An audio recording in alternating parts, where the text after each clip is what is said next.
only win 9 games in a row or eight games in a row. So yeah, No, not at all, man. And we got Mark here. Bringing him him in. on. Pick him up. What up, guys? Mark, I'm here. dude, we're talking about Bo Nix right now. The GOAT. Oh my God, dude. Yes, rocking the Yes, cowboy sir. hat again after a big time win. Got to hear your thoughts. We're starting with Bo Nix. Jeremy pointed out, man, just the offensive operation leading to him being more calm at the line, being under center a little bit more. Like these things really help. What did you make of his performance? And yeah. No, I thought he was phenomenal, man. I think it was one of the best games he's played. Just from a standpoint of like the command he has of the offense, which I'm not surprised about. And what I loved about it the most was, and surprisingly, Tony Romo, in the middle, he found a little bit of time, you know, in all of like the unbelievable amount of love and just like stroking of the Mahomes ego that he was doing the entire game.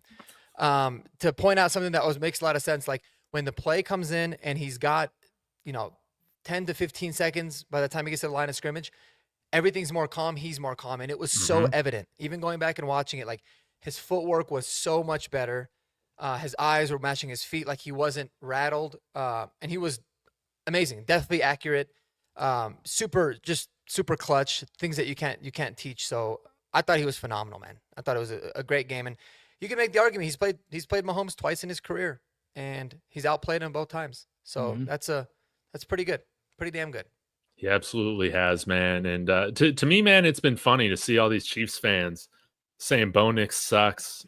This team sucks. Because, again, I think that we're built in very similar ways. And, hey, this might not be the Mahomes that you got maybe, 3-4 years ago or so. This is a team that can win ugly or that can win tough defensive matchups. But I did want to give Bo Nix huge props on this. A lot of people don't realize this. Pat Mahomes, the guy with the arm, right? The guy who can make every throw. 1 of 6 from over 20 yards for throws over 20 yards. Bo Nix was 5 of 8. He was 5 of 8 from deep. We've needed that. Once we get Jalen Waddle, man, it's going to be game over for the NFL instead of Troy Franklin. But, hey, Troy came up in the second half with some huge catches as well. And it was great to see. But, man, I love this team. I love Bo Nix. How can you root against a guy like Bo Nix? 9 game-winning drives, guys, already in his career. 9 game-winning drives. You know what I have to say about Patrick Mahomes' stats? The guy is regressing. He has to be. He has to be. If you're overthrowing people and you're that inaccurate deep, you're regressing. I mean, I'm sorry. That's what it is. I'm sorry. And that was always the weird narrative.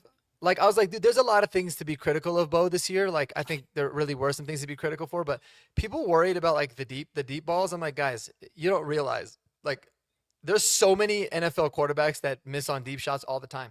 I know. In fact, Mahomes is always like he's missing on deep balls way more often than he's not. The thing is that people remember the big ones that he hits. Yeah. Right. I mean, it's just a common thing. Like Steph Curry misses a lot of threes. People don't realize that. But then when he starts to hit 3 or 4 in a row, all of a sudden they forget about it. So of course. There was some things that I was concerned with and thought he needed to clean up, but I wasn't worried about the deep ball throws. I mean, he's shown that he can do that. Yeah, man. Yeah. But I have wondered because you kept Mahomes in the pocket. Granted, he was scrambling when he threw that interception to Jaquan, right? McMillan. But I'm wondering, man, like if he's going to start to scramble less and run less, I really wonder how. I think he's going to have to make some adjustments to his game going into his 30s, man, because you even heard Chiefs guys say it on their podcast. He might need to evaluate it because I don't know if you can still be playing the same game you were playing at 26 as you are now going into your 30s, man. He had some throws in that game yesterday. That and what should have been the pick 6 to Jahdae Barron, dude. I was just shocked that he would even attempt those throws. Yeah. I don't even know what he was doing. He like lobbed. The first one that was called back was literally just like a lob. It was like, here you go, with No, nobody but Jaquan. It was really weird. I mean, went, and that's why for me, sorry, No, you're good. that's why for me, like I feel like we've harped on it quite a bit, but like I love the fact that Sean is kind of telling Bo, like he's almost forcing him to not always use his legs, and like you don't want to make him not use his legs to not be productive, but it's like he knows that. Listen, the sooner that you're a really, really good pocket passer, the better it is in general, because then regardless of the state of your health, where your body's at, how old you are later on in your career, like you always want to be able to beat people in the pocket. That's why I feel like Tom Brady, all he did was get better as he got older, and Peyton Manning too, because they just became deathly from the pocket. And it's a really good point. I mean, I think Mahomes is still really good from the pocket, but you can see that teams are trying to eliminate him him extending drives with his legs. And, he's definitely not the same as he's been the last few years, especially with, no run game and not really the best weapons anymore. And not getting every call known to man. He got plenty of calls yesterday, but like, let's be honest, how many Super Bowls do they win if they don't have the refs as their like secret ingredient? I don't think any. I swear to God, I don't think any. Yeah. Doesn't mean he's not a great quarterback, but I don't think he's winning any. But just go back to what makes Bo so how well he played yesterday and why Bo figured out how to beat man. Okay, that was why we started to see him second half of last season. He was excellent, right? So this season and on some of these games, they've gone, okay, we're going to play more zone on him. And because he had been missing deep shots, they weren't respecting that as much. Well, yesterday, what happened? So he was having to beat people with their legs, especially in man, because it's like, oh crap, he can beat us throwing in man and he can scramble in man. Now we're going to sit back. We're going to take away. We're going to play zones. We're going to take stuff away that way where he's going to scramble and see if he can beat us just with his arm. And he had been close, but had struggled a little bit. Yesterday, he hits Franklin early in that game on a go ball. He hit Bryant on a corner route. He hit a couple deep shots that was like, oh shoot, they have to back up. And that team, they ran some zone that they cleared out. And remember that one throw he made to Cortland Sutton on that first drive? I felt like we hadn't done well starting any game this season on our first offensive drive. And us taking a penalty early and then overcoming that and going down and getting that field goal, especially that throw to Cortland where he did a dig and we sent Bryant through the middle of the field to kind of clear it out. And then he hit Cortland on a dig on a third down. That was like a deep, like that told them, okay, he can do that. Like he can beat us that way too. And I think it just opened up a lot more things. He was on the money yesterday. There was a couple of drops as usual, penalties, overcoming penalties. Me and Mark said this yesterday. It felt like we just now are just building in getting jobbed by the refs. Like that's just a built-in factor of the game. It's like weather, you know what I mean? Like it's going to be raining regardless. So like just deal with it. And I think this team is why the mental toughness of this team is so good is because we don't crack when it's 2nd and 15 or 3rd and 15. I mean, even in that drive to win the football game, it was 2 third downs that he had to complete. And then that 2nd and 8 that he hit to Franklin to basically put us in field goal position. But that 3rd and 15, the moment he hit that, you can see the body language of the entire Kansas City Chiefs team. They were just like, deflating. He's going to do it. And that's the belief that our team has, is that it's fourth quarter Bo time, and you can say whatever you want about other quarters or how he's played or whatever. He's going to do it when he needs to do it. He didn't get rattled. That was not right wide open. If you go look at that route, Cortland has to see he's scrambling, and he didn't just take off running. Because if he would have taken off running, he's probably not going to get 15 yards. He took off running to evade the rush, but he kept his eyes downfield. And then as soon as he saw Cortland kind of go into scramble mode, he does that throw on the run, like jump throw. And it was like, you could just see the Chiefs. You could see one of the Chiefs coaches super upset. And it was just like, they know what's coming, and there's Yeah. nothing you can do to stop it. Mm-hmm. Gotta Mark, did love you it. have any thoughts on that? I mean, I think you said it. I think you said it perfectly. But you know, it's again, that's what has been one of the most important things, impressive things about this team, and it kind of reminds me of the direct comparison I think of is like the Nuggets when we won the championship. Right? Not saying we're gonna win it, but what I really liked about that team is like for a while they would always like every time they get a bad call against them, they would just complain and they get all mad, and you could tell that it affected them. Yeah. I really love that the fact that this team can just kind of go on to the next play, forget about it, have that goldfish memory that we talk about. I mean, you know, Riley Moss has it, Jaquan McMillan's got it. Like all these guys is just like on to the next play, keep going. I think it's just such an important trait to have.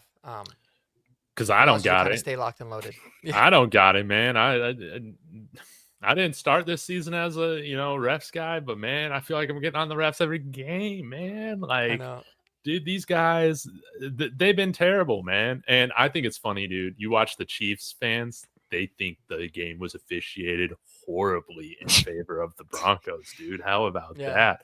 I'm glad someone else caught a clip of one of their receivers false starting in the game yesterday too. Man, I wanted to hit. My thing is, it's like, dude, now you know how we feel. Like you're getting a taste of your own medicine.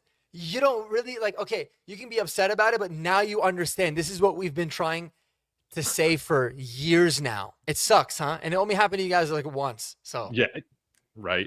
You deserve it. And they still got 80% of the calls, like, or the non-calls. The non-calls is what really did it to me. Dude. Like they were basically tackling Nick Bonito out there. And it's just like non-call. Like, what do you want him to do?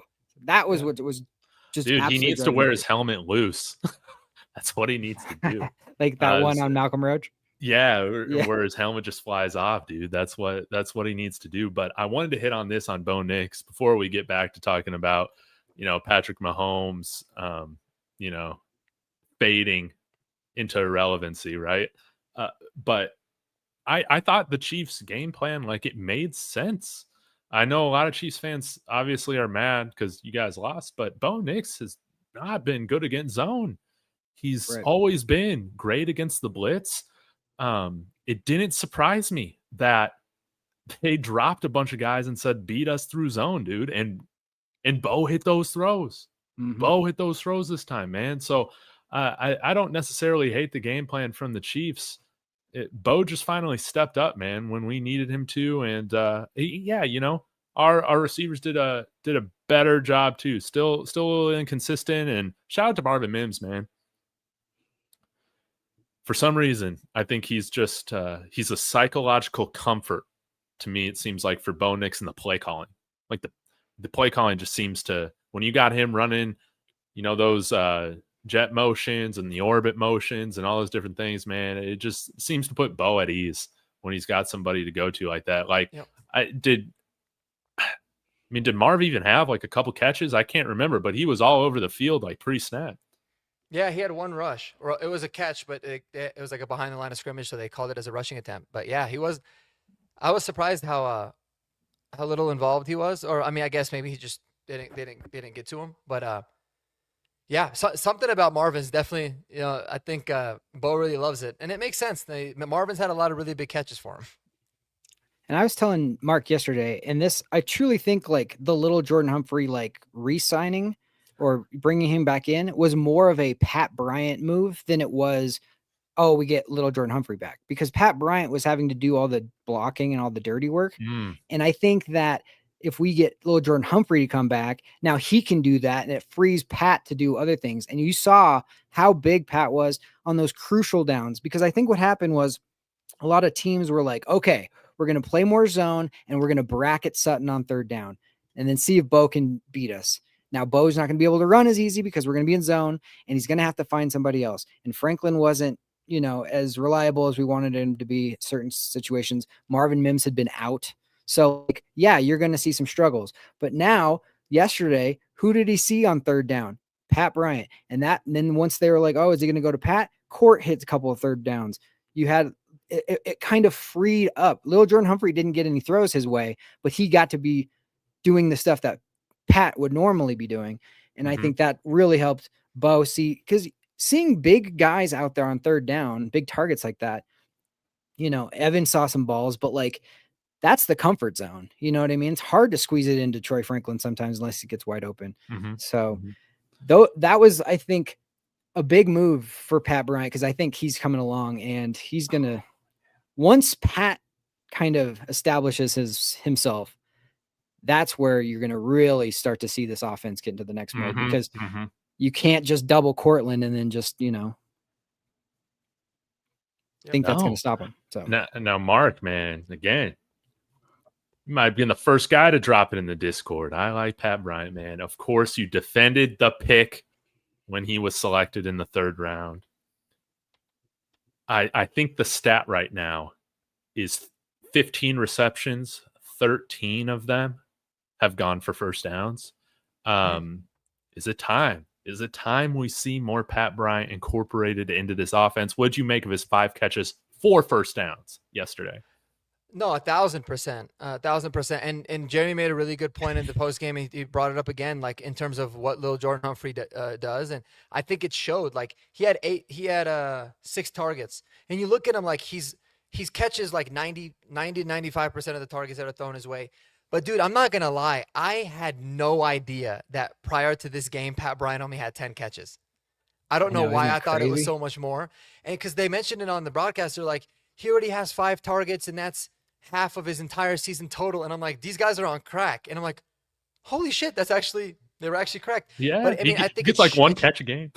Yeah, it's crazy, but it showed with and maybe because there was a few that were taken away from penalties too, and that's why I'm thinking maybe it was more. But and that's why I think it was a really good point in terms of with little Jordan Humphrey, because it clearly freed up Pat Bryant, because he was a lot more involved, you know, with the 5 catches and 82 yards. But here's my thing. I wanted to kind of ask, as probably a good segue. Yeah. So, you know, we might not all feel like this is the case. And when I say wide receiver 1, I don't mean that like he's the best wide receiver on the team, obviously. But is Troy Franklin the new wide receiver 1 on this team? He's currently leading them in targets, leading them in catches, and I think he's tied or leading for touchdowns. So, listen, I think Sutton is definitely a better receiver, especially at this point still, even though I really like what I'm seeing from Franklin. But that's kind of what the numbers show. Or do you feel like it's, hey, we got more guys that we can just distribute the ball to, and whoever goes with the hot hand? Well, they're doubling Sutton, and that's opening up Franklin. That's why. If they were doubling Franklin, then Sutton would be getting all the balls. Because I just feel like last year, I remember, and obviously Franklin wasn't nearly as good, and we had Vele and all that. But like last year, Cortland Sutton would dominate the targets and the receptions. Like it was by a long shot.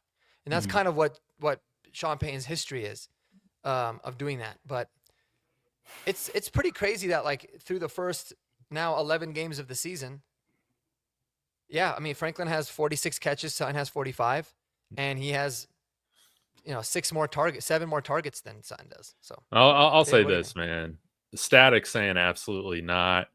I kind of agree with Static on this. You know, I don't know if it's best for our offense that Troy Franklin is like leading our team in targets right now. Maybe I think I had something starred here. Nope. I thought I did, but someone mentioned in the comments how maybe Sean is trying to get Bo to like not rely on locking on to Cortland Sutton as much. And I mean, I guess that would make sense, you know?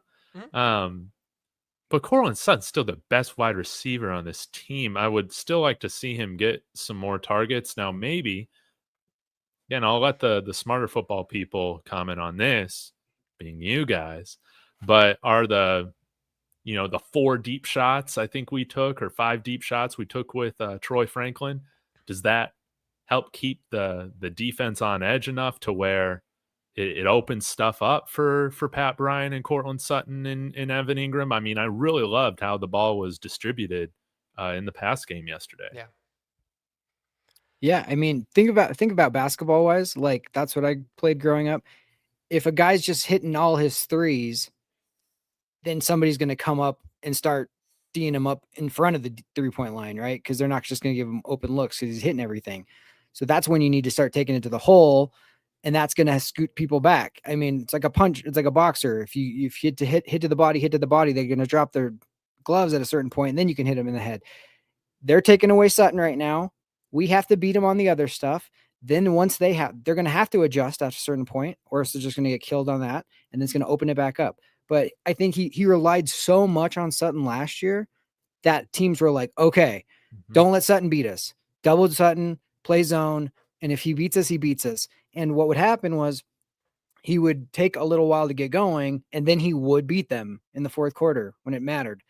But you play the way you played yesterday, you're hitting Troy Franklin on go balls. You're hitting Pat Bryant on corner routes. You get the running backs involved underneath. You hit Marvin Mims on something. Then all of a sudden, oh, Cortland Sutton's back. You know what I mean? And that seemed like what it was. So that's how you're going to have to do it. Mm-hmm. No, that's a really good question, though, Mark. Man, dude, imagine maybe Troy Franklin would have reached 1,000 yards this year if he just got better at those contested catches, man. Because if he can come down with, like, I feel like he can do it in the red zone. He's come down with some pretty good catches, some in traffic. But it's like those deep shots. I never expect him to come down with a 50-50 deep shot or something that might be slightly, not ideal in terms of where his catch radius or whatever is. Maybe you just continue to spam it until it like fully clicks. Again, 4th round pick, man. But it's clear Sean has a role for him, man, and it's stretching the field big time. Yeah. And what I like about what Franklin's been doing this year and what Sean's been doing with him is they're moving him everywhere, man.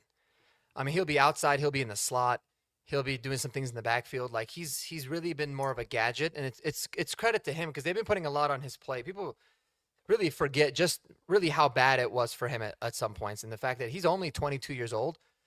So I think he's definitely an ascending player, but no doubt about it. I mean, Cortland Sutton is still the alpha. He's still the wide receiver one. But it's so nice that you got other guys making plays when Cortland's getting doubled, because in the games where Cortland doesn't get double teamed, you feel like he's going to eat. But it was just crazy. I mean, to see he's the leading in touchdowns, leading in targets, leading in receptions. The only thing he's not leading in right now is yards. So I think he's leading in drops too. I think he's leading in drops too. Def, he's got to be. It got to be, dude. He had 2 yesterday. I don't know if PFF gave him both of those, but 2 of them I felt like he should have come down with. I agree. But Mark, you said that you felt, and I totally agree. I think by the end of this year, or maybe by next year, like, I think Franklin might be, I know you're getting the most targets right now, but like, as far as impact plays, I could see him being like wide receiver 3, because Pat Bryant is just going to get more and more. He's more dependable. Every single time there's that 3rd down and I need somebody to catch something and I know where it's going to be, I need you to catch and then still get 3 or 4 more yards. That's Pat Bryant. Mm-hmm. Like, Franklin is so far on our team. He's the guy that gets the most separation, and Bo is the most familiar with him. So that's why he's seeing so many balls, for those 2 reasons. But man, you just give Pat Bryant a little more seasoning and then you open up court a little more, like, then it's just going to be pick your poison. And that's where Sean wants to go. Sean wants to be the Saints, where it's just like, whatever coverage you guys have, we're going to bring in the right personnel and we're going to just pick the matchup we want. And that's where we're going. And it has nothing to do with number 1, number 2, number 3. It's just all about matchups. Yep. If he can just become Kenny Stills, man, I feel like our offense is going to be humming. Yeah, there were a couple. The way he broke press, man, on that long ball down the sidelines. Like, they even showed up the close up on the TV. It was a thing of beauty, man. I mean, you love to see that. So, sorry, go ahead. What were you gonna say? Oh, I did want to read this for people just listening, but I really like this comment from Sethoid, and Jeremy echoed some of this. But Franklin's super young. The thing is, he's elite at getting open. He's not fully up to speed in the NFL yet, but he's showing crazy catching ability. And I mean, yeah, if Troy can take another step, along with Pat Bryant here on this final stretch of the year, I mean, this offense I don't think people are going to be memeing this offense, man. I think that again, it should have respect. I'm not saying it's going to break records or anything like that. You know, we still got big question marks in the run game right now, most definitely. But in terms of this question, somebody had in here, I think it was George. No, Rodney. You know, do you think it was wise to move on from Vele? I do. I do 100%. For the price and, again, for the purpose of developing some guys with higher ceiling, being Pat Bryan and Troy Franklin. Yeah, it was a short term, always going to be like a little bit of a struggle just because he was a reliable receiver for Bo. But I think that was a long-term move. And now where we're sitting at 9-2, like, of course you're going to be like, that was the right move. We got draft capital and all the guys are, I mean, if we had Vele, would Bryant be where he's at right now? You know, like he'd be one more step down the depth chart. And now he's just coming into his own right at the right time. And yeah, we could talk about Igbuka or Tedero McMillan, all these people we wanted from the draft. It didn't happen, but you know what? Like we got Jade Barron and he played really well yesterday. I felt like he learned some stuff that why Kelsey, even as an old man, can still get open. He's learning those little tricks, but he should have had a freaking pick 6 and that refs wiped it off the board. I was so upset about it, but didn't matter. We all know. We were all know. Yeah. Well, Luka Evans, I don't know if you guys saw Luka Evans' tweet today. I had seen it earlier. I should have sent it in the Discord because it was crazy, but he said Vance Joseph might have a tight end stopper in Jade Barron, and then he put up his play where he absolutely locks Travis Kelce down, him down. And there was a couple more after that. So yeah, he got beat on that one play. He's like pretty upset with himself, but man, he's like the physicality that he showed.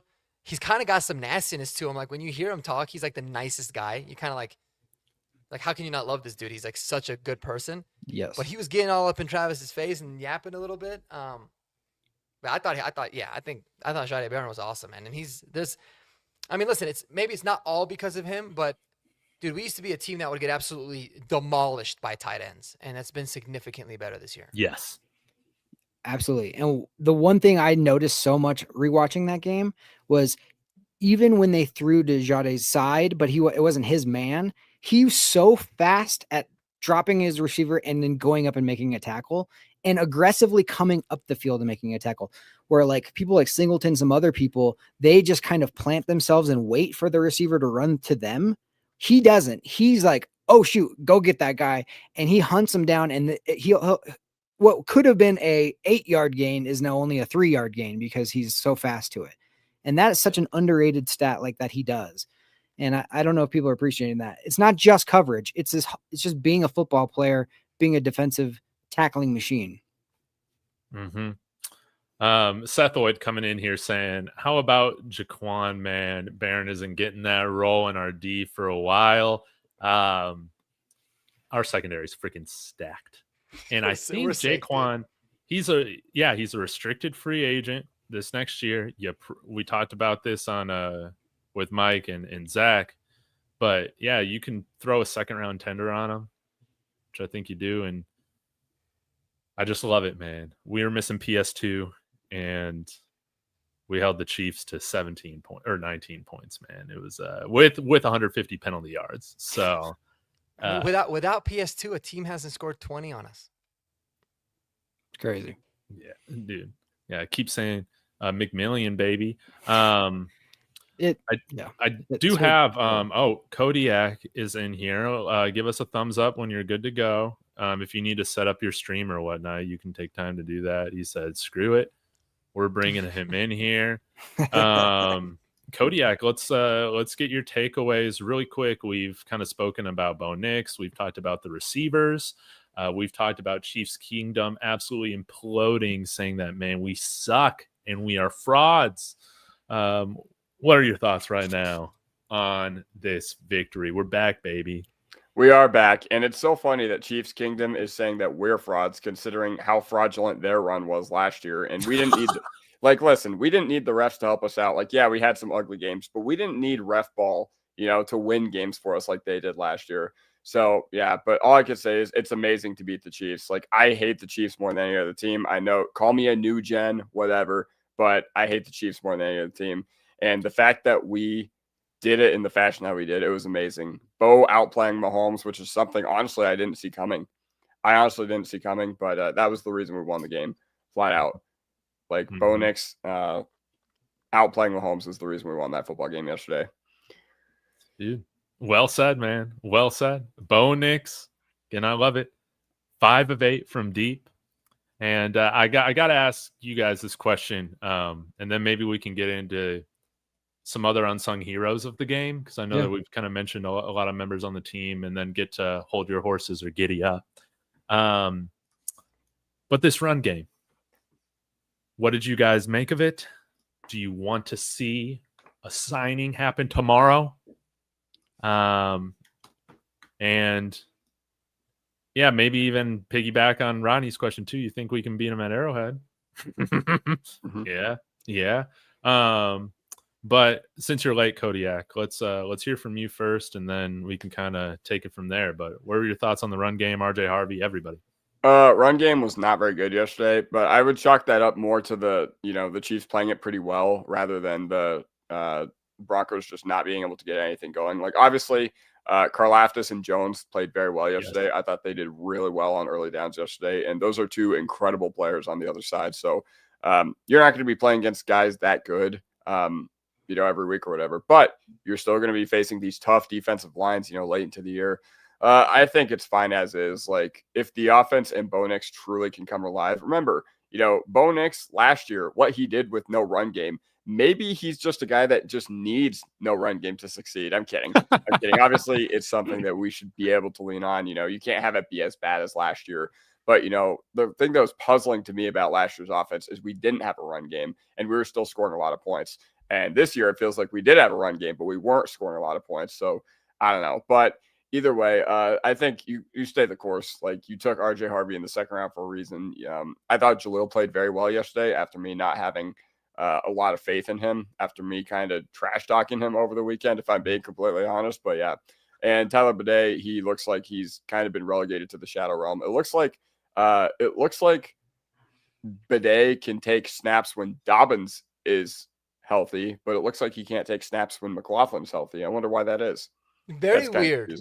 Yeah, very confusing, but yeah. Shocking to me. I think it's fine as is, but I'm curious to hear what you guys think.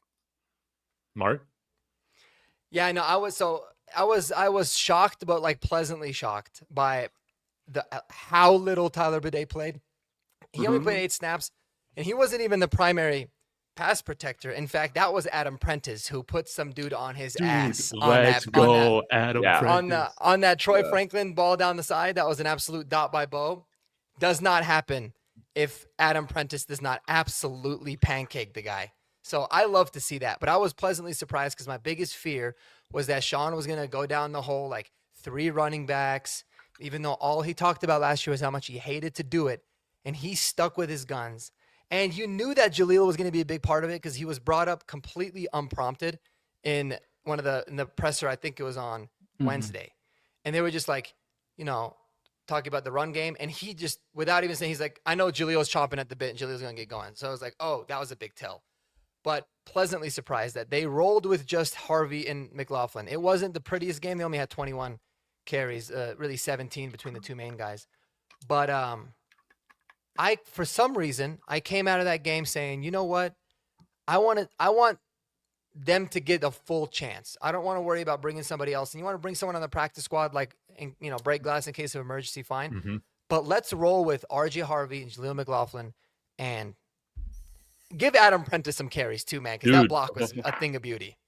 Dude, and he's been nice in the pass game. I think, did he have a couple catches yesterday? He also had a couple tackles, I want to say, on special teams, dude. Adam Prentice is like one of my unsung heroes now of like the season, man. He has been impressive. And yeah, maybe you give him a few more carries, maybe not out of shotgun, but maybe he can be our own Mike Allstott. But yeah, so sorry for interrupting. Jeremy, man, what do you think we do with this running back situation?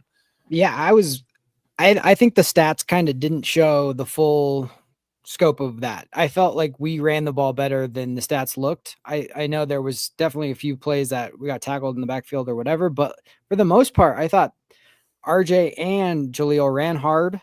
That touchdown run was just that one play encapsulated this season for the Chiefs and for the Denver Broncos. It was a matter of two teams going, toe to toe and saying who wants it more. And it was the Broncos. It was a tug of war that we were not going to lose. And Jaleel just happened to be up in the air in the middle of it. And it was just like, we are not going to lose to you guys. We're not afraid of you. Bo Nix had the best line in the post game saying, some people say, if you're scared, go to church. Ain't nobody scared on the Denver Broncos about the Kansas City Chiefs. That's been proven a couple years ago. That was proven last year. It's been proven yesterday. So I just like the fact that I think they ran a lot harder than it looked. Prentice, we talked about it. I felt like he was going to be in the pass pro, and man, if he's back there, I trust him, because that one block was just insane. Sick. It was like a bouncer from a club. He stood over him too. He hit him with the Ed McCaffrey like point almost. It was dope. I loved how hard the guys ran, man. And I know, again, they're not thumpers, dude. They're not bruisers. But Jaleel came in and ran hard. And, RJ, I was surprised in some of his short yardage as well, man. Again, it's not going to show up on the stat sheet. But I was as impressed as you could be with the run game that did not perform well against the Chiefs. But I will say this, man.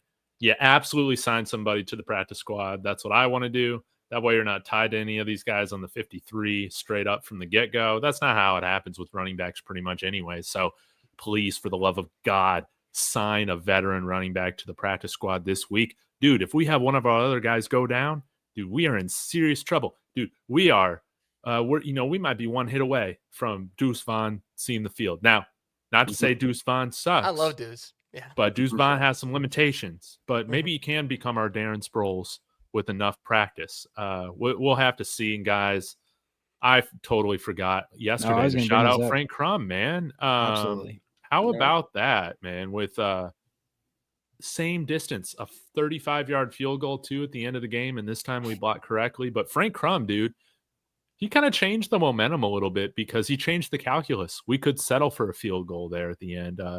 Any other thoughts on Frank Crum and kind of how he changed the whole game blocking that thing?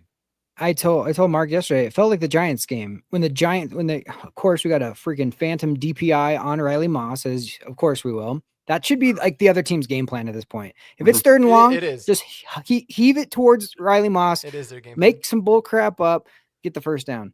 That's what I do. The Giants score a touchdown. Jackson Dart punches it in. There's 30-some seconds left, but then they miss that extra point.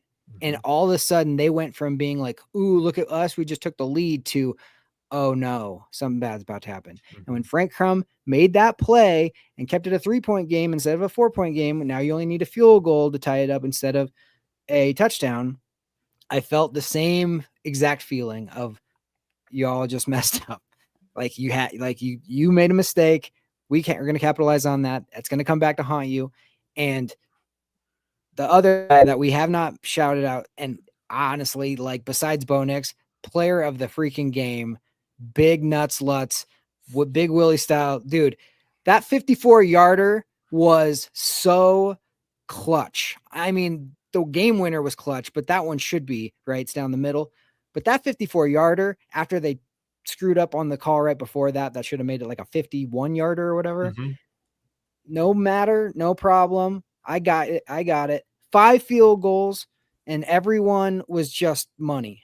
Like Sean Payton, it's just like we've talked about this before, but the fact that he had a different kicker every single year to start out his, tenure as a head coach. And then as soon as he finds Will Lutz, he's like, this is my dude.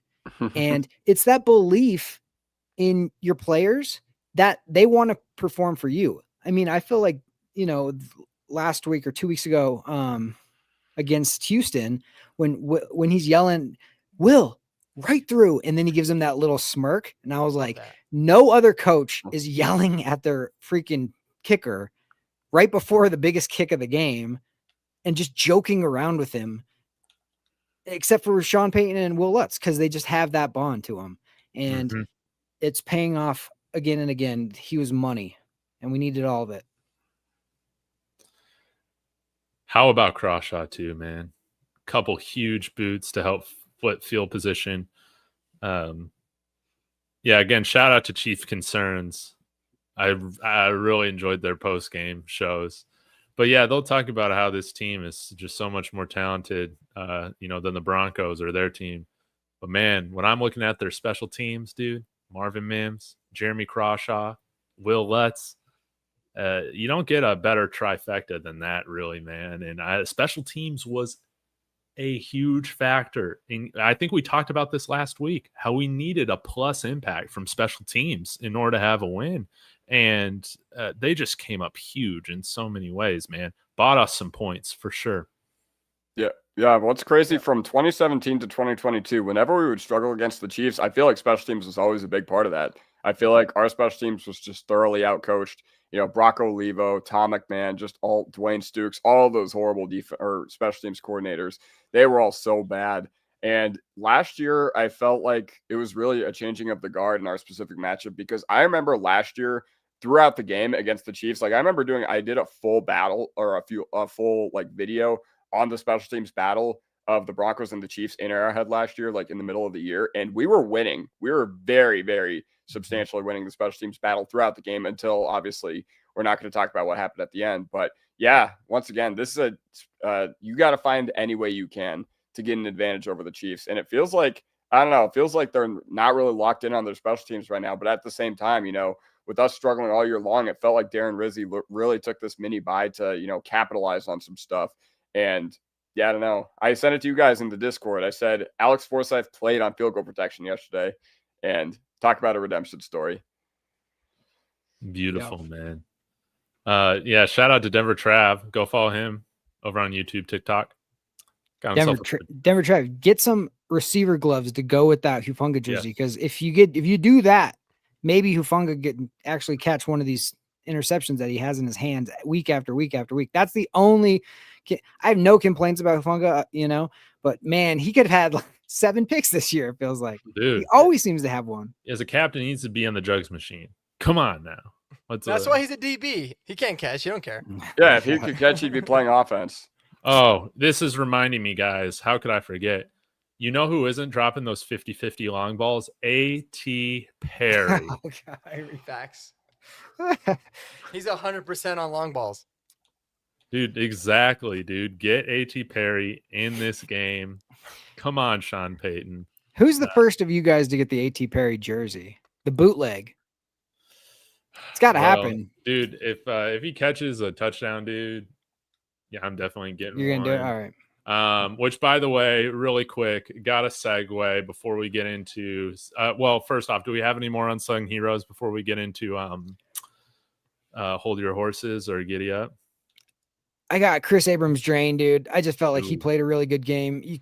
They shut down Rashee Rice, Hollywood Brown, freaking Thornton. Like, they just were quiet. The whole defensive backfield was really good. And Sean, Vance, and Rizzi just outcoached Kansas City. They all just were nails yesterday. So yeah, those are mine. Oh, and Bo Nix's DB skills, because that was was a horrible play. Dude, and Bo Nix was like, "Nope, I'm not letting you." Dude, I expected a lot more out of Harvey. Now Paul wants to see more wildcat throws. I think I'm about done seeing RJ Harvey throw the ball after he threw that duck, man. That could have been a pick six. It was one of those where you're like, oh, he used to be a quarterback. Now I understand why the word used isn't. Yeah, he's 5'8", dude. Yeah, he was like quarterback. But it's not just because he's 5'8". I think it's 5'8" because he has to. He can't see over the line, so he just hucked it up. Yeah, but that one was like, it looks like it's been a while since he's thrown a ball. Yeah, man. I love Bo. Did they give Bo a PBU on that? Let's see. They should have. I loved him like the post game. He was just like, yeah, I was way more open in practice. But as soon as he threw it up, I was like, all right, I got to make sure they don't catch this. But when he threw it, I was like, oh no, don't. Like the fact that Cortland, we said this yesterday, but the fact that Cortland didn't throw the one that he had the chance to throw, that's the first time I've seen a receiver actually have a little bit of like discipline. Any other time, it's like, I'm throwing this no matter what happens. Double coverage doesn't matter. And I proved it yesterday. Dude, I'll need to verify this, George. He's saying Troy has the lowest drop rate of Broncos receivers. Wonder if that's true, dude. Dude, we got some biased people over at PFF or whoever's charting that, man. I don't believe that one bit, but who knows? We thought Pat Bryant had more than 10 catches coming into this week. I can look it up. I was actually on PFF just now. Okay. Well, while you're looking that up, let me go ahead and plug Kalshi really quick because we're going to get into, some fun hypotheticals. Kalshi's been kind enough to sponsor the channel. Use code DTB for a $10 bonus when you get signed up and start playing. And hey, right now, guys, I threw a little bit of money earlier on today on the Broncos winning this division, dude. At they're at 77% right now. So that's fantastic. Again, shout out to Kalshi. And we'll be able to go through and take a look at who is favoriting who in these games after the bye. But I'm definitely feeling good about our chances to win the West right now, unless something catastrophic happens. But Mark, what'd you find, man? Yeah, George, hate to break it to you, man, but he is leading the team in drops, both in the number of drops and drop percentage. He's the highest at 11.5. In terms of for the receivers, 11.5% drop rate, 6 total drops. That's of like the receivers and tight ends. The guy actually has the most drops from a percentage standpoint is Jaleel. He's dropped 50% of his, but he's only had 2. And surprisingly, Nate Atkins, man. Nate Atkins, 3 drops. Wow. Dude, ever since he quit vaping. Exactly. But yeah, of the main ones, it is Franklin by quite the margin. Interesting. I love it. He's not to Jerry Judy's level. No, and not nearly as much as a diva. So, I'm just glad it's not Court, man. That'd be bad for my Court agenda. Okay. He's second though. Jeremy, let's get to some of these fun giddy ups. What you got for us? All right. Well, you kind of answered one of them, so I have 2 more. I did want to say that I think the Broncos are the first. To go along with what we were just talking about, Bo Nix breaking that up, I think the Broncos are the first team to have 2 white corners in a long time. I mean, that's got to be a record, right? With Bo Nix breaking that. So, yeah. I was like, what? Although, dude, like the Riley Moss, like reverse or not even it's just blatant racism. I don't know what it is, but like it's really it's getting to the point where it's like Pat Surtain, Aqib Talib, like how many like legendary football players have to call, like they're literally, it's not me saying it, they're saying it. And when they're saying it, it's just like, at what point is this going to stop? I don't understand. It's how they ref Mahomes, but reverse for Riley Moss. Yeah. It's crazy. I'll say this. I mean, I think he's built that reputation. So he does getting like bad reputation calls, but he also does like a lot of it is like, dude, you just didn't have to do that though. Like why make it a decision for the refs?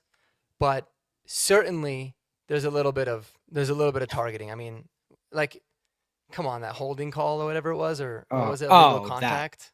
Illegal contact. That gave me PTSD to last year when, remember, the Chiefs got a phantom illegal contact when we sacked them on 4th down. It was their only touchdown of the game. That gave me PTSD. That reminded me of that. And I was like, we're really doing this again. I would like to see when that flag was pulled. Because if it was after the ball was up in the air and Barron's catching it, that's when the flag gets pulled, then it's 100%. I'll guarantee it was. Yeah, I guarantee it. I'm just not a fan of those calls ever being made when they're completely away from the play. Yeah. That's the thing too. And I don't mind a little hand fighting. Like I don't mind some of the non-calls the Chiefs DBs had on our guys, man. If football is a physical sport. But that was soft, dude. That was such a soft illegal contact call, man. And George is saying they were holding Troy all game. They had a hand wrapped around his waist. They did it to Evan Ingram.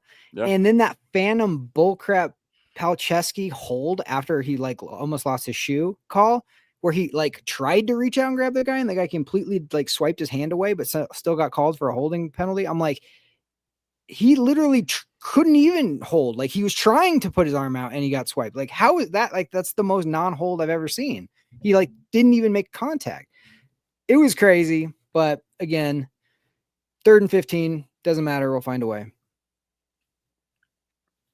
Yeah, we'll block their field goal, block their extra point. Whatever. We'll do what we got to do. We'll keep the short memory. Okay. I'm going to, so one of my questions we covered, the giddy up or hold your horses. The Broncos running game is currently in good hands. I think we kind of went through that one. So let's go. Anybody who wants to take this, let's go. This game will prove to be the pivotal moment in the future. Future is the key word here of the AFC West.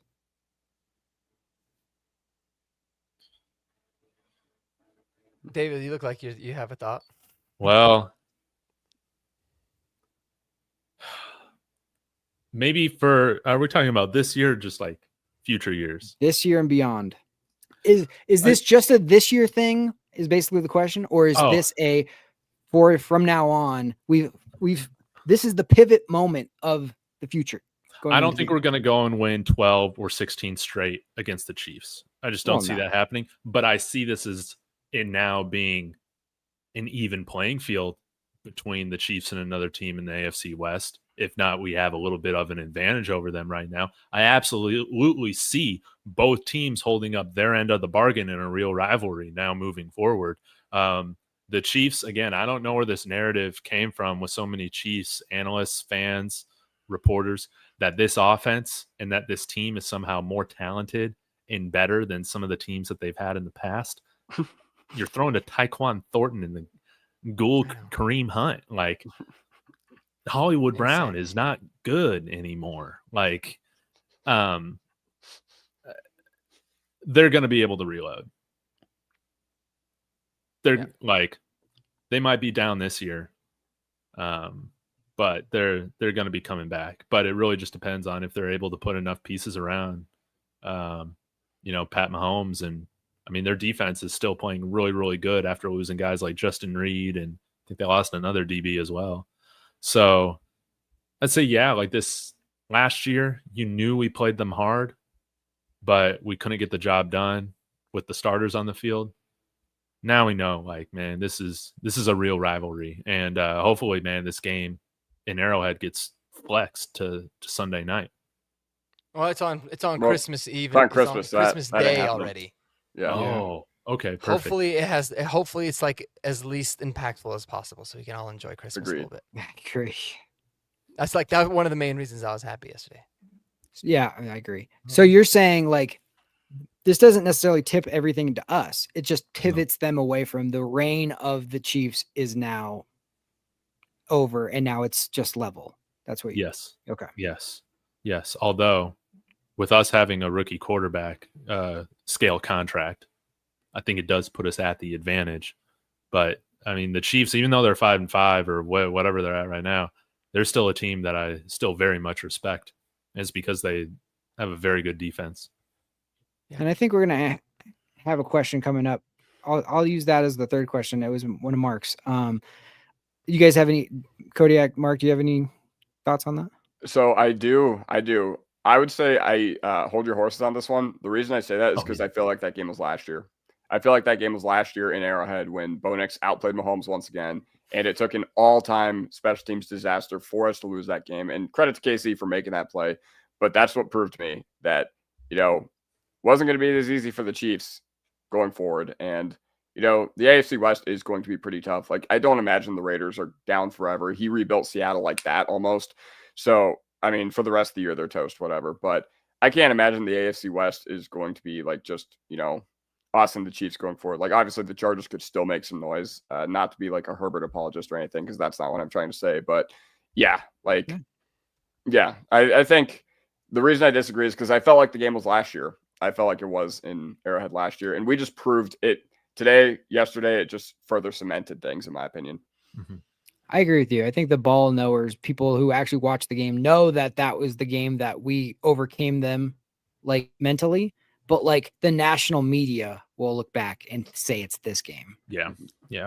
Yeah, we knew after how we played them last year that was such a turning point in us just not being scared of anybody, dude. Ever since that game, dude, we have just not played anybody scared.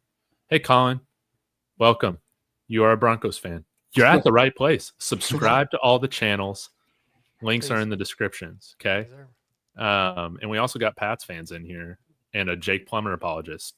Love it. Love Jake Plummer. I wouldn't say one of my guys. I love Jake Plummer. Yeah. Love Jake. I love the fourth. He's like the fourth best ever. But yeah, I was gonna say he's in the top 5. Hey, how about? I mean, with how we got Bo, with how Sean got Bo going, with more under center, more bootlegs, looked a lot like the Jake Plummer offense, man. And I think that it does. Like, we just made the game a little bit easier for Bo this game around as to what we've seen in the past. So, sorry, Mark, we didn't get your take on this. I'm kind of with Kodiak on it. I mean, I think for me, I don't look at it like it's necessarily like a changing of the guard per se. I mean, I think for me, I look at it from a fan's perspective, and now it's like you don't have this fear for the Chiefs like you used to. Like over the last few years, man, it was just like you're exhausted of the Chiefs before you even play them because you know it's just going to be an unbelievably annoying game. It's going to be so tough. I remember, I think it was like 2017. I was at the Monday night game, and dude, Von Miller was relentless. He was constantly on Patrick Mahomes' ass, and all he would do is make plays. And so it just almost felt like is this hurdle you're never going to be able to get over. Mm-hmm. And so now you kind of have, like last year it should have been that, but the fact that we actually took care of business this time, it's like, all right, now you don't necessarily fear him as much, and maybe they're not as feared around the course of the NFL, which, to be honest with you, was expected. And I expected this a lot sooner for them than it did. Mm-hmm. Like, kudos to the Chiefs for having a dynasty that lasted as long as it did. I mean, you look at the Tom Brady Patriots, they had their dynasty. Then they had 10 years where they really weren't all that good. And then they had a second dynasty because it's very tough to go through that transition. So I couldn't believe it, man. When I heard it, I was watching your live earlier, David, when some Chiefs fans were saying Andy Reid should be fired. Yeah, dude. Isn't that crazy? Or they're sick of Andy Reid. Yeah, they think the game is past him. Dude, that is the most asinine. Like I genuinely hate the Chiefs, and I would love it. I would love it if Andy Reid. I'm having a celebratory. Do it. Yeah, agree. I would love it. But are people out of their minds? Andy Reid, Yes. if he's done so much for Kansas City, if he wanted to coach until he's 110 years old, he's coaching. I don't care if he goes 0-16. Like, he's earned that. And so that's insanity. Like, do they just forget what the hell they just did for the last, they've been in 4 championship games in a row? Dude, again, they think crazy, bro. They think he should be putting up 30 points a game with freaking Tyquan Thornton and what other wide receiver, like Zay Worthy? Like, I know he had like a big game in the playoffs, but is he really much different than Troy Franklin right now? Like, it's what we were talking about last week. Yeah, well, it was what we were talking about last week with Bo. It's like, do you guys forget the last 10 years of what we went through with the freaking carousel of quarterbacks? Like, and you're ready to bail because he had one bad game on a Thursday Night Football that he won? Like, dude, what are we doing? That's the same thing I would say to them. Like, but he just won you 9 straight. They've gone to 4 straight Super Bowls or something like that. He's been in the AFC Championship for like every single year. Mahomes, like, are you out of your mind? Like, it's insanity. Yeah, it's insanity. Like, that's the ultimate level. Like, that's the peak entitled fan right there. And they're 5-5, dude. It's not like they're like, they're 0-10 or 1-9. They can still like, make the playoffs, dude. We were 5-5 and we lost to them last year. Like, you can easily still make it in the playoffs, which I think would be a good segue into one of the next questions. Yeah, maybe. Do you got one more for us, Jeremy? Yeah, one more real quick. Okay. The Bo Nix slander has been extinguished until the postseason at the earliest. Anyone? You talking about from the local media or like from me? Yeah, just the overall noise, the local media, the national media, just the hell no, bro. If he goes out there and lays a dud against Washington, people are gonna lose their mind. Yeah, I know, man. People, not a chance. Totally agree. Hold your horses, dude. People love to hate this guy. Is it just because of his name? Is that why? Because like Bo Nix, it sounds like a. Again, is it because he wasn't that great of a quarterback as a 18-year-old at Auburn? Like, is that really what this whole thing? Do people just not like Oregon? I understand. Is that? I think it's I don't know what it is, man. I think it's just personally. I have my own it's like the Tebow thing. It's like people don't like him being like this outspoken, like religious good kid. Like something about him irritates them. I don't know what it is. Like they were like, I don't want this guy to succeed. Spiky hair? Is it spiky hair? Yeah, I can understand that. I'm sometimes the spiky hair stuff kind of bothers me a little bit. No, I think a lot of it is like Sean Payton's to blame for it though too. Oh, they like No, Sean Payton. I really gassed do. him up. I just think Sean Payton is almost like said too many ignorant things. I mean, he loves Kay Adams, bro. He'll tell Kay Adams anything. But and a lot of the times too, like what he says really is taken out of context. But I think he's just put a lot of that undue pressure, and people are like, I hate Sean Payton, and he's always talking about Bo. So as a result, I hate Bo Nix too. You know. Yeah, no, George makes a great point too. I think so many people were wrong about Bo Nix going into the draft and saying that he's not a first round talent or whatever's arm strength, whatever you guys people thought. Yep. Now they are like dug in on it, and it's like I can't be wrong. It's impossible for me to be wrong about a football take. I'll be wrong. Like I wanted Vance Joseph fired after we got kicked in the nuts by Miami. I was wrong. Like he's great. Like it's not that hard to just admit you're wrong. Like it's fine. But like they can't let it go. I don't understand what it is. Now, Mark, we have not addressed this yet. You brought this up, talking about Indy KC. I think that this would be nice to ask the whole panel here. What you got for us? Yeah, I want to know what you guys think in the chat too, because I've seen some local people talking about like, hey, you know, it's actually in the Broncos' best interest to root for the Chiefs next week when they play against the Colts, right? Because that would make the path to the #1 seed easier. And I think that is absolutely insane, because 100 times out of 100, I would rather go to Indy and play Daniel Jones and Shane Steichen in Indianapolis in a playoff game than have Patrick Mahomes and Andy Reid come here to Denver. Absolutely, 1,000%. I'm rooting my ass off for the Colts. I am praying to God that the Chiefs do not even make the playoffs, because if we're the 2 seed and we got to play the Chiefs at the 7 seed, talk about the anxiety. No one wants to play this team. They might not be the same Chiefs as they have been for the last couple years. But one thing that you do know is that in the important games and when the playoffs start, they're almost impossible to beat, man. And just go look at Patrick Mahomes' record in the playoffs. It's insane.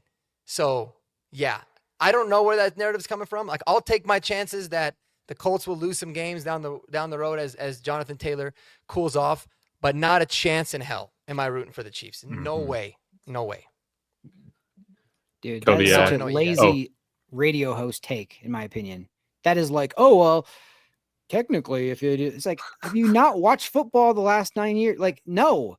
It's like with the Patriots. It's like, are you out of your minds? Like, until they're mathematically eliminated, I want them dead. Like, period. Yes. McDaniel. Yeah, I that's guess how I feel about it. These. Yeah, on here, man. I'm just trying to, so I'm not up till 2 a.m. But dude, Daniel Jones, really? Yeah, I agree, man. Dude, Kansas City, they showed. Anytime they get in the playoffs, man, they'll go on a run.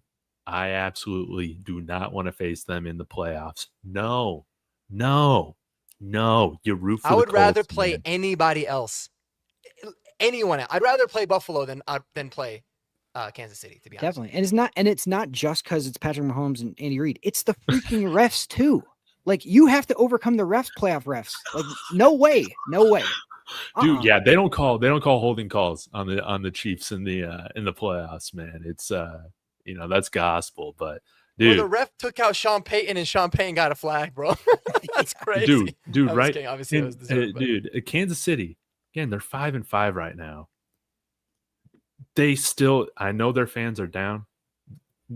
I know they got a tough schedule, but they absolutely could somehow still finish 12-5 on the year and make the playoffs. They absolutely could. Man. I'm rooting for the Colts, dude. Daniel Jones, he's starting to turn the ball over too. And yeah, if you're rooting for KC, dude, have you watched them win 16 straight against us over the last 9 years, man? That's crazy. Man. Yeah, I would rather be the 2 or 3 seed. I would much rather be the 2 or 3 seed and not have the Chiefs in the playoffs than be the 1 seed. Okay. I understand the benefits of the 1 seed, like everything, guaranteed divisional playoff home game. And, you get to play the lowest seeded team in the division. But once again, until this team, like, I think you all need to, or anybody that is saying that in the local media is just severely underestimating this team when they've shown that they are not to be underestimated. Okay. For whatever reason, you could say whatever you want, but the reality of the situation is 5 out of the past 6 years, they've gone to the Super Bowl. They've made the AFC Championship every year. Mahomes has been the starter there. So to want that potentially in the playoffs of, maybe we could get a higher seed, it makes no sense. Like Mark said, we're going to go to Indy, and that's completely fine. We should have won in week 2. Yep. This time we'll win. And give me that, and, whatever. I'll take that over Patrick Mahomes in the playoffs. We got to slay the beast. Yeah. Like Mr. Fantov nailed it. I'm rooting for the tie. That would be the best case scenario. You talk about the world's greatest tie. Give me that. Here's another scenario for you guys, though. Do you throw the game against the Jags coming up just to help the Jags keep pace over them? If it was like the last game of the season, let's say, and let's say it would get you the first. Okay, it would get you the first seed. It's you and the Colts for battling for the number 1 seed. Okay, you win the game week 18 against the Jags to get the number 1 seed. But if you lose the game, you get the number 2 seed, but it knocks out KC. What do you do? I think at that point, you got to worry about yourself. Like at that point, you got to worry about you. That being said, I don't think anybody would be having any qualms because it would be so stupid if you went to if you had to go to the AFC Championship in either Gillette or Lucas Oil and they were the 1 seed and you lost a very winnable game that you probably would have won on your home turf. Like at that point, you got to worry about yourself. But I get what you're saying. I get the logic. Dude, if we lose to the Jaguars, dude, it's over for us, man. That is a team that we absolutely need to beat, and we should beat even if we try to lose. That's how bad Trevor Lawrence. They just smoked the Chargers. Dude, I know. Yep. Chargers gonna charge, dude, but they're That's going from West Coast to East Coast. That's the interesting thing. So if it was up to me, Jeremy, I would be like, lose the game, screw the bye week. The bye week would be that week. The bye week would be that week because none of my starters are playing. But I think it sends a really, really bad message. Like you cannot send a message that you're scared of the Chiefs to that extent. But I'm scared of the refs. Yeah, I'd low key be fine with it. Like be the 2 seed and play the I don't know, Jags rather than play the Chiefs. You call me soft or whatever, dude. I absolutely don't want to face the Chiefs in the playoffs, dude. Are you crazy, dude? No, Are you crazy? People that say I want to face them, they're lying through their teeth. No, you don't, bro. No, you don't. Fear no man. Y'all afraid of KC? I'm afraid of those whistles that they got yesterday, and because that's going to get even worse in January. So 100%. Not letting Jaleel McLaughlin finish a play, dude. Are you serious? They'll go full rigged, dude. They'll go full rigged, and they'll have Taylor Swift up in the booth. They'll be showing her 50,000 times. It's like, no, I don't want any part of it. Yeah. Like we handled our business. We did whatever. If you can keep them out of the playoffs, keep them out of the playoffs. Yeah, because then you might get a fair game. Yeah, exactly. I mean, we beat the Chiefs yesterday, but we also had to beat the refs. I can promise you they're not going to be that forgiving in January. Agreed. Dude, I love the Chiefs fans in here. Welcome. You're fully, always welcome in Broncos country. And, man, I'm just so glad we won. Are we treating this like we won the Super Bowl? Hell yeah, we are. Hell yeah, we are, because we have arrived. This is what happens when you're beat down by a dynasty and you're the better team finally. That's what I'm talking about, man. So yeah, dude, everybody's over. Dude, you can't take David seriously right now. He thinks A.T. Perry is the way. I'm not going to deny that. Dude. We're undefeated, dude. A.T. Perry makes a 4-point difference against LA. Dude, yes. Hey, Pat, 1960. There you go. That was a nice moment. Mm-hmm. Dude, my 2 favorite moments of the whole thing yesterday, not even Bo Nix making clutch plays or whoever doing whatever. It was Patrick Mahomes whining to the officials to try to get a penalty after getting sacked by Jaquan McMillan. Like, he hit me in the head. Oh, bail me out. It's like, F off. And then the other thing was the best part was the Kansas City Chief asking for Bo Nix's jersey after the game. Like, wow. Like, did that? we have come full circle. I looked it up. It was Jeffrey Bossa. They were all teammates. I was about to say, I don't care. I looked at I think he asked Troy, and then Troy was like, no, you could take Bo's or whatever. And then they were kind of like chit-chatting. I'm like, they have to know each other. And it was Jeffrey Bossa from. It's a bad look for a Kansas City It's a bad look. Chief. I would hate it. Like, I hate that players do that. But it's just a new era. Like, you're gonna tell them like, don't be friends. You know, once the whistle blows, it kind of is what it is. But it's definitely different. You haven't seen that in the past. Yeah, like you guys know that Worthy and Barron are like best friends, and like Worthy was at Barron's draft party and everything. Like, it wouldn't surprise me if they exchange jerseys after the game. Like, it's just a normal thing. Like, I don't know. I wish it is, but thing, you could have made that arrangement after, like, not on the national television. Well, and that's the big thing. Like, that's something, Peyton Manning, people always thought like he would never want to exchange jerseys. Same with Tom Brady, and they did it a lot, but they never did it in the public eye because they're like, we don't want to like portray that, which I get. Yeah. But like, again, I also understand that like if I'm playing against one of my best friends, once the game's done, it's like you're back to normal life, dude. Well, you can just ask him ahead of time. Be like, bro, after the game, send me your jersey. I'll send you my whatever. You don't need it to be like, hey, we just lost a huge game. They got to post it for the gram. I know. I'm with you. I see both sides of it. I lean more towards like where you're at with that. But, I enjoyed it personally. Watching a Chiefs player ask for our quarterback who just beat you's jersey. That was nice. Dude, I enjoyed the fact that Travis Kelce is such a front runner, dude. Didn't even speak with the media. He was so upset losing to the Broncos, man. Dude, what a softie, dude. What a softie. I love it, man. He terrorized us for years. But man, when he loses, dude, he cannot handle it. He cannot handle it, dude. Hey, he's like Devin Booker, dude. Always dodging the mic. Never wanting to get on and talk when his team doesn't perform, man. I'm so over Travis Kelce, dude. Yeah, when you lose, keep that same energy, Trav. That's all I have to say. And Chris Jones, the same way. I loved seeing them on the bench as the field goals going through the uprights, just being like, now you know how it feels just a little bit. You guys got bailed out last year, and man, it's great. Dude, ever since we did the vertical streams, the takes in the chat have just gone nuclear. They have. Is that what it is? Yes, the vertical was. Yes, the vertical is bringing in a whole new audience. I love it. But yeah, what are we going to do? Harvey isn't an every down back. We talked a little bit about it earlier on, Jared. But yeah, maybe we sign a veteran to the practice squad, but I think we're probably rolling with Jaleel and RJ moving forward until we have some issues. But I'm not concerned. I am concerned. You see Mike A's comment? You can pull it up on the screen. Bro, yeah.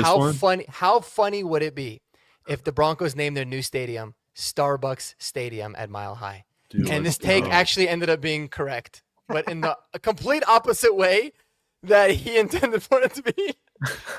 Dude, yeah. I think it'd be cool, man. I don't know why Chiefs fans were dunking on me last night saying Nick's going to be out of the league in a couple of years. I'm like, shoot, dude, he just outplayed Patrick Mahomes. What's so dumb is they don't realize they're making fun of themselves. Like, if that's true, you just lost to a future Starbucks employee. Like, what does that say about you? Like, how do you not see that that's not a diss? Like, you're making fun of yourself that you're not good enough to beat a fraud or a scrub or whatever you want to call them. It's ridiculous. Dude, you know what these guys are asking for? They're saying, why isn't Andy Reid drawn up more plays for Tyquan Thornton?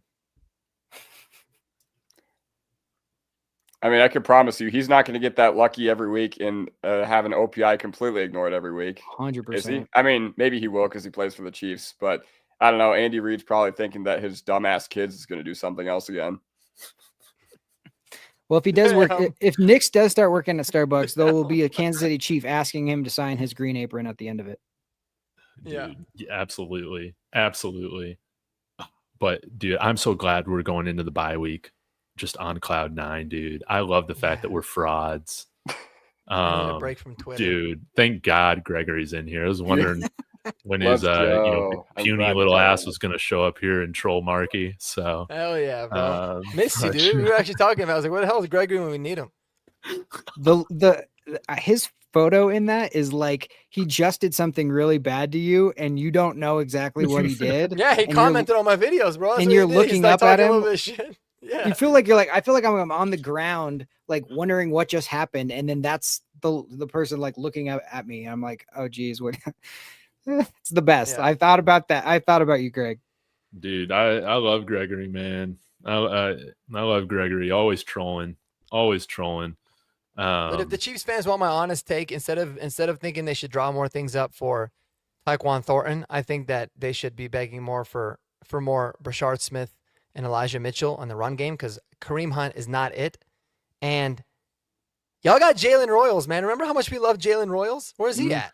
Dude, Tyquan Thornton getting reps over Royals, dude. Washed Hollywood Brown. All he did was get a phantom Riley Moss call.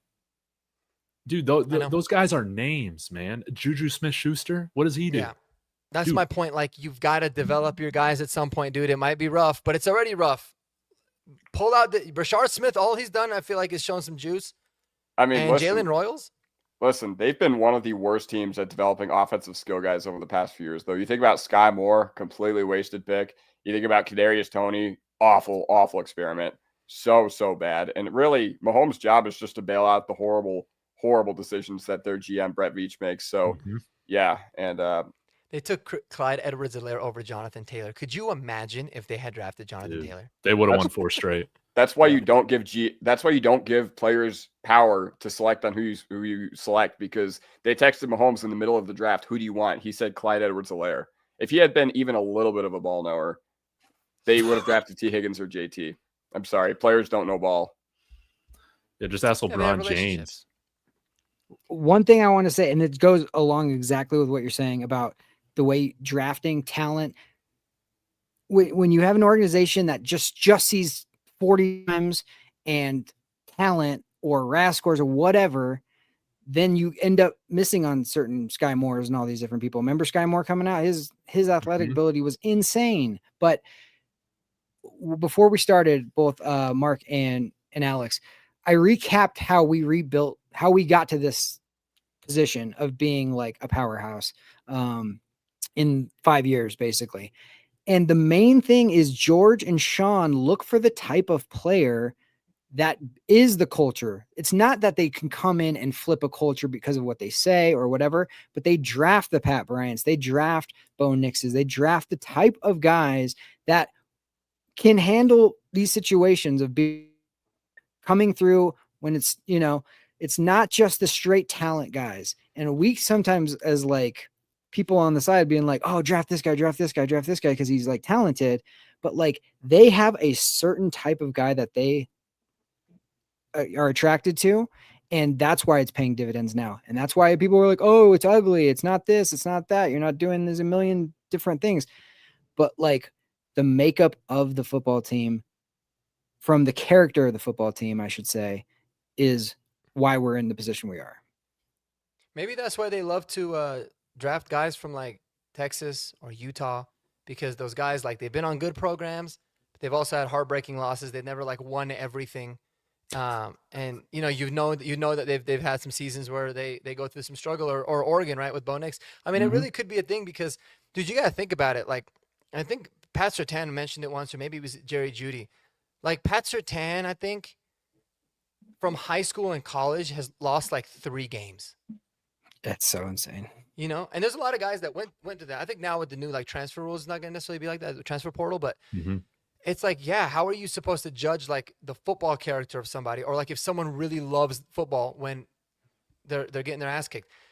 And so those are the things that make players like, really good players in the NFL, in my opinion, is that like, even when you're losing, even when things are tough, you love to play. I saw, man, I wish I wrote the guy's name down. I think you would have been proud of me, David, because I was watching some college football on Saturday, and I saw this kid.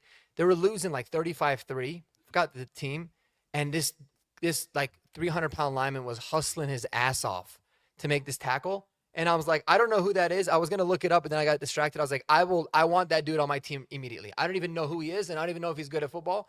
But that's the kind of shit I'm talking about. Like, hell yeah, give me that guy. Dude, Desmond Watson, baby. Exactly. Well, and look at look at like the two position groups that we have that are supposed to be like the diva positions, the wide receiver position and the cornerback / DB positions. We have like the most least diva guys ever in those positions. And those are usually, and look at the Chiefs. They have those, that's to the max for them. You know what I mean? There's only one room, there's only room for one diva in this organization, and it's Sean Payton, baby. Yes, yeah. I will be the diva. I'm the only asshole here, bro. No one's gonna out asshole me. Nobody will out asshole me. That's probably true. We keep our asshole in the building. They keep their asshole on a highway in Dallas, almost killing people. Yeah. Yeah, Korean Punt. Well, boom. I love that. Any other hot takes, scorching hot takes before we shut this thing down, man?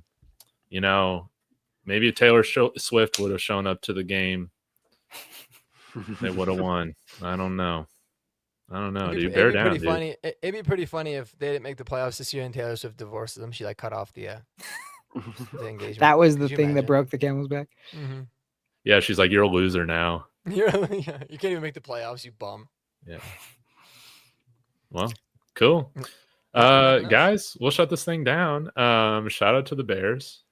I love it, dude. They're winning the division right now too. Also, Dan Campbell, dumbass decision making yesterday. That was insane. Just not kicking field goals in a brawl game. But we'll shut this thing down. Guys, please go subscribe to all my friends. Jeremy over at Broncos Unbridled, Kodiak in the bottom left over at Kodiak Broncos, and Mark over at Marcky Sports. Real quick, let's go around. What content you guys got coming up? Shows, Kodiak? Well, if I just started doing this, so the past 4 or 5 nights, I have done a Broncos After Dark segment. I've done that on my channel for the past 4 or 5 days, so I don't know when I'm going to start it tonight. I'm probably going to shower because I just got home from work and came straight here. But if you want to troll Chiefs fans a little bit more, because I imagine that they're going to be rolling deep in my comment section if it's going to be anything like this, make sure to check me out there. And also make sure to check me out on TikTok if you want to fight with other Broncos fans about whatever, because my TikTok comments are always controversial. And while you're there, make sure you follow the guy above me and the guy to my right as well. Those guys are linked in my bio, and David and Mark. Thank you. Mark? Yeah, man, go check out his show after. He makes a great after night show, and it's a wonderful voice to listen to when you're trying to wind down. He's got that deep monotone, little sexy radio voice. So definitely go make sure you check that out. No, man, I don't really have anything on the schedule.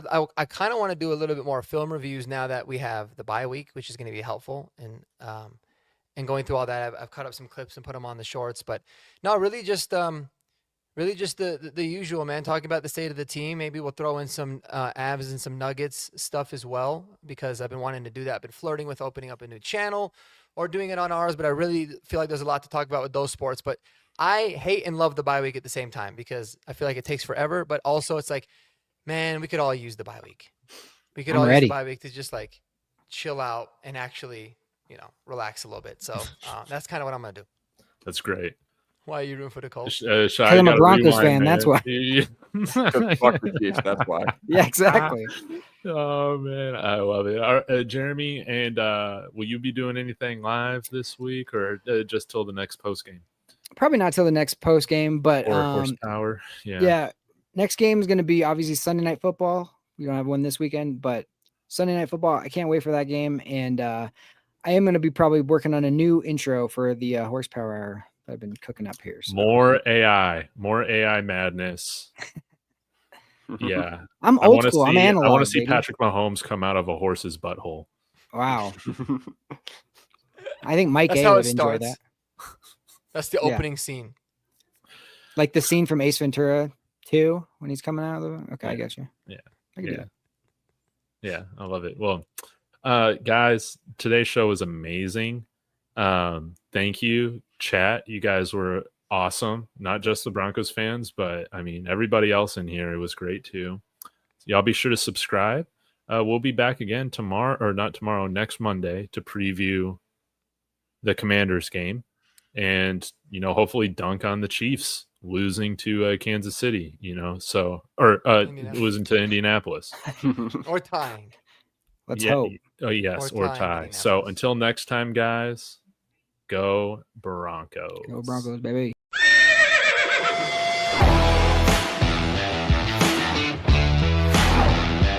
God bless Bo Nix. That sacrifice is grabbed, and he's going to be sacked.